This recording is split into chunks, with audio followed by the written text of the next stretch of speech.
As you can see, I brought 3 people much smarter than me here to talk about things. So I'm going to just introduce Liz to take housing. She's going to handle housing. She will introduce the other 2 gals about transportation. So Liz Keel, Liz. Okay. Liz. And if you have any questions, feel free to interrupt and answer any one of the 3. Yes, interrupt anytime you have a question. I'm Liz Keel from Maumee Valley Planning, and I brought along with me today Dottie Bulmer, who heads up the housing. She does everything that I don't. So we're a team. And then Kim Lammers is the mobility manager for Northwest Ohio. So I know there's been a lot of transportation questions and mobility, a lot of people needing rides. So we do planning in our office for transportation. So Kim will talk a little bit about that. So a little bit about Maumee Valley Planning.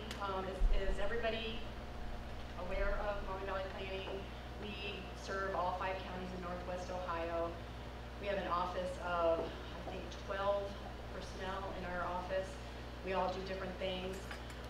For many, many years, I did just housing. But in the last probably 4 or 5 years, I've kind of branched out, and I'm just a jack of all trades. So I help in every little department. We do community development, so we help our communities apply for grants for roads, sidewalk improvements. We help senior centers purchase vehicles. We do a lot of different programs through the community development. There's also a competitive part of that application. We do economic development. We do revolving loan funds with our communities to help businesses get loans. And what our program, the revolving loan fund, does is it fills the gap. So if they go to a bank and they are just lacking a little bit of money, or sometimes it's a lot of money, we try to help them through the revolving loan fund. Of course, housing, transportation. Our office also is a fair housing office in Northwest Ohio. So if landlords or tenants have a question about fair housing, or anybody has a question about fair housing, we can answer questions and determine if it is a discrimination issue or if it's a landlord-tenant issue. Or so we determine if we want to investigate, send it to an attorney to know if it is a fair housing issue. And sometimes we do refer to the civil rights for that. Our office also helps with other grants. We collaborate with other agencies for grants, and I know I missed, Planning Commission. We help with Defiance County Planning Commission, Fulton County Planning Commission, and Williams County. So as you can see, we do a lot of different things, but we cover Defiance, Fulton, Henry, Paulding, and Williams counties. Like I said, I did housing for many, many years. We apply for the CHIP program, Community Housing Impact and Preservation. And we can help homeowners fix their homes up. We can help landlords fix their homes up if they rent to low to moderate income persons. And we also work with the local Habitat affiliates, and we can help them also. We did do some tenant, we worked with a consortium, the housing consortium, and did some of that. This year we're not, because they had a lot of extra money, but we could revisit that and help them too. Years ago we did down payment assistance, but there are a lot of other programs right now, and there are a lot of other products that don't require down payment, so we're not doing that right now. But basically, anybody that has a housing issue, send them our way, and if we can't help them, we will collaborate with other agencies to try to help them or send them somewhere that they can get help. So with that said, I'm going to have Dottie explain the housing program because, like I said, she's been qualifying people and marketing it, and she's been doing all of the housing. So she'll explain a little bit about it, and if you have any questions at all, or afterwards if you have questions, you're welcome to take any of our cards or our brochures here. But anybody who has housing needs, please send them our way.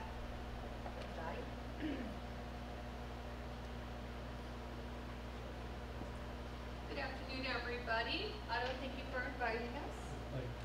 All right. I can also talk with my mom at the playground voice, but that would blow everybody away. Thank you for having us here this afternoon. This was absolutely lovely. I'm going to talk a little bit more about what the CHIP program is. Now, think right now of your home that you have. Think of a couple things that, boy, if I could, I would really like to upgrade. How's your roof? How old's your furnace? How old's your air conditioner? How's your electric system, your plumbing? These are the different things that we help. Now imagine that you don't have the funds to pay for this.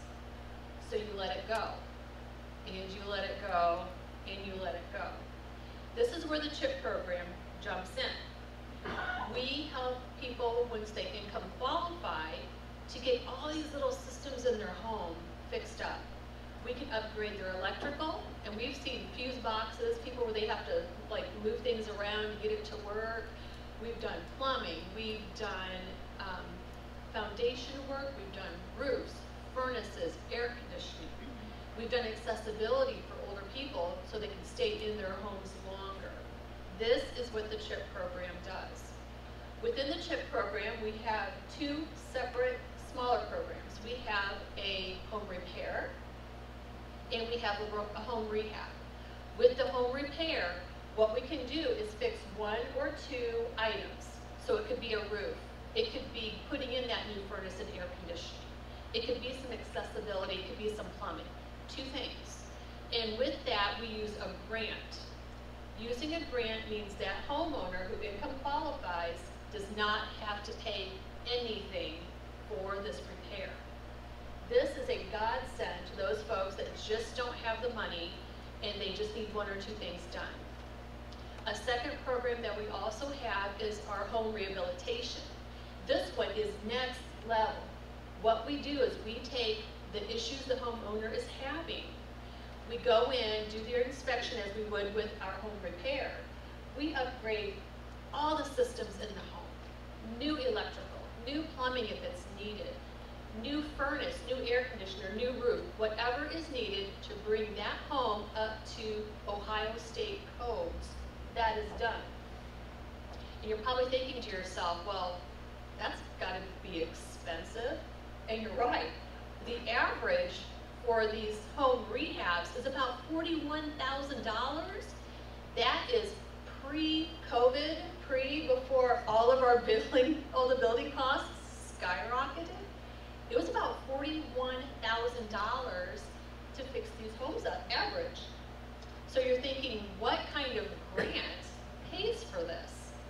With our home rehab, it is a little bit of a combination. It's a grant combination plus the homeowner puts in some of their money as well. How does this work? So let's say that the homeowner has the $41,000 that need done to their home. We have our housing specialists go out. They make a list for the contractors. Then we have the day the contractors come through and get estimates. All the estimates are due. Once we have all of them, we have a special bid opening day, and on that day we say, okay, this contractor is going to work. How does the money part work? The homeowner gets a mortgage or a lien through us, not a bank, through us. And we use what's called home funds. And so when they have that mortgage through us, for each year they successfully stay in that home, we are able to remove 17% of what they borrowed. Imagine that. If you've ever had to take out a loan through a local bank to get some work done on your home, does that local bank remove 17% per year? No, you're stuck paying 100%. We remove 17%. After 5 years, what's called our amortization period, they are locked in at that small balance that's left over. And it's usually about 15% of what's left over. So let's just say about $6,000 to $7,000 is left over. That stays dormant. We do not ask for it back. We do not want monthly payments. It stays dormant. Whatever flags that is when the house is sold or transferred, like if an adult transfers it to their adult children. That's the only time the balance, wherever it is asked to be repaid. That is paid when the house is sold after they've taken care of any of the mortgage after they've taken care of the realtor's fees, that comes out of the profits of the home sale. That is how our rehabilitation program works. So we offer these to the homeowners once they income qualify, and once we have the housing inspector go out and go, yes, this will work for our program. These are what we have, and this is what we're offering to the homeowners in our 5-county area. That's been a lot of information, and I do have some of our information here with our income guidelines, and also with a little bit on the front of the different things that we can and can't do. Are there any questions? Yes, sir. So both these programs are income qualified? Yes, sir. Okay. What percent of applications are accepted typically? I would say a vast majority. When we get our grants every 2 years, we are given X many of houses that we can do repairs and rehabs on. And once we get those full, hopefully if we have money left over, we can continue doing more. With this time around, Defiance County, City of Defiance, and Paulding County are all sharing one consortium grant. So with that, I believe, it was how many houses? Like 15 rehabs, I believe? 15 rehabs, and 23. Right. Well, but it's, you know, just a handful that we're allowed to do, and we try to be the best stewards of this money as possible. So right now, all of our home repairs, all of those slots are full, and we have people that are waiting. And so what happens is the folks that are on the waiting list, we do refer them out to other programs that can help, since we can't get to them first. But when the other program comes around, so I mean when 2022 comes floating by, those are the people we're going to go to first because they've done their due diligence and waiting. So unfortunately, since our program only gives us so many we can do, that is what happened. But we serve as many as we can, being good stewards with the monies that's been given to us. Years ago, I remember talking to her about that years ago. Didn't they used to come into towns and it's like this section of town or Used to be this- targeted areas. Right, so Yeah. now it's wide open. I mean, as far as any areas eligible, it's It based is. on income. It is, so Dottie, Eligible. yeah, so Dottie and I and our housing staff really have to, now that we're combined with communities, we have to try to do outreach in every community so that not all the money goes to the City of Defiance, or not all the money goes to Paulding or Defiance. So, yeah, we have to do a lot of outreach, but as far as the home repairs, sometimes that kind of takes care of, because if somebody needs a furnace, you know, they need a furnace, so it doesn't matter where they live. So that's kind of, the home repair kind of does its own thing, but for the rehab, we try very hard, and I think we've been pretty successful in making sure that every community we help. And so when we're given our slots, what we do is we try to theoretically divide it up. So let's say, make sure Defiance County, we give 5 slots to, City of Defiance, 5 slots. Defiance County, all these rural small towns, 5 slots. So now, as time goes on, most of the money is given and has gone away, but that 10% or whatever, 7–10% that you eventually get, could be lots of years or whatever, does that ever help add to the pot that you guys have something to work with, or? Absolutely, yes. We call that program income. And so we've had a lot of folks that, especially this market being really good, selling their homes, and we are getting that tiny little bit back going into the program income fund. We can use that to fix more houses beyond what's in that grant, if there's enough. So yes, it's just being good stewards of what we're given. Yes, sir. Well, you said there was a payment that the homeowners made like the first 4 years? Oh, no, so there is no payment. No, I misunderstood. Okay. Okay, it's, oh, I'm sorry. No. So it's amortized, and then it, like she was saying, 17% goes away every year, so that's forgivable. So like she said, as long as they live in an own home, then that's forgivable each year. So each year it goes down, and then after Then the they're 5th year, responsible for that. the 15% would remain till they sell it. Right. visual and you can visually see the little scale as it goes down per year, then it makes way more sense. We have a lot of confusion with that. Thank you. Any other questions?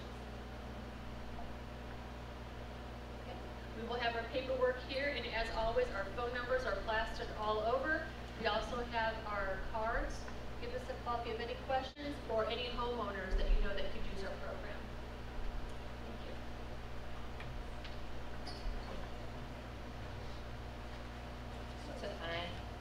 Hi everyone, my name is Kim Lammers and I am the mobility manager.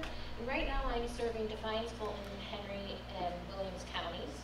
What I'm trying to accomplish is creating a coordinated plan through ODOT. What that means is our counties are hopefully going to start talking to each other, and we've been having quarterly meetings. And if we create a coordinated plan, that opens up all of our counties to funds for 5311 funds and 5310 funds. Those are grant opportunities for public transit. And so what we've been doing is doing a study over the last few months and seeing where's the need for public transit and transportation in the area. And we see that about 2,500 households have no vehicles in them in Northwest Ohio. And right now we are giving transportation through Medicaid and senior centers and the programs that we do have. We're giving over 100,000 rides a year. So there are pockets of need for public transportation. And what that looks like, I can't tell you what it's going to look like. But what I hope to do is be able to bring together the counties, create a coordinated plan so that we can bring some grant funding into the region and the counties can decide what they would like to do as far as transportation in the region. It's really high level right now because we're still doing all of the pre-work, but within the next year or two, I hope to be digging down into grants and things like that.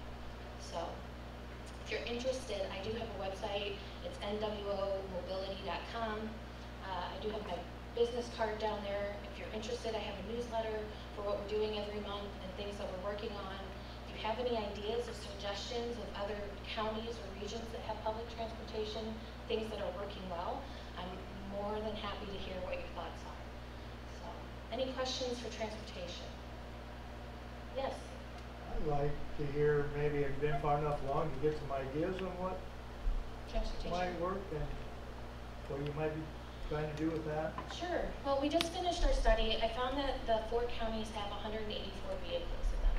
I feel like that a lot of our vehicles maybe sit idle a lot of the time. So I'm wondering if there could be some vehicle sharing. There's also been I see a struggle with keeping drivers. So is there a way that once we train a driver and have a driver ready to go, could we be utilizing them more effectively, taking on more rides? Some counties, Omega is a region in Ohio, and what they've done is a call center. So they can, anyone in the community can call or click and schedule a ride. It still has to be 24 hours in advance because this is a rural program. It's not a on-demand, or not on-demand, but like a bus system. And what that will do is it creates almost like a brokerage service where the on-call, one-click location will say, okay, well, we see that this organization is going to be in that county or in that street that day, so they can run by and pick you up. It's actually making their trips more effective and efficient. When we interviewed the director of SEAT, they said they went from something like 2,500 rides a day to 10,000 rides a day. They're a bigger area than us. All right. But what she was explaining to us is that we can be way more effective and efficient with our rides. And my hope is that that means that we could then expand our services. I'm hearing a lot from our boards of DD where people want to be out in the community and want to get jobs. But if they have second or third shifts positions, the chances of finding rides and transportation, unless you can get it from family or friends, is significantly harder. So looking for ways we can expand services that will help people get out there and get groceries, get to work, go to medical appointments, all those kinds of things. Things that I think I take for granted because I've always had a car since I turned 16.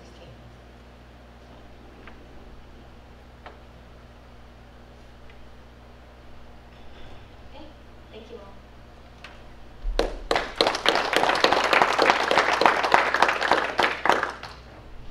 Thank you, Liz, Dottie, and Kim. We appreciate you coming today and sharing some information about your programs. And if you don't mind sticking around for a few minutes afterwards so you can meet some of our members and maybe we can get some of your materials here, we'd appreciate it. If there is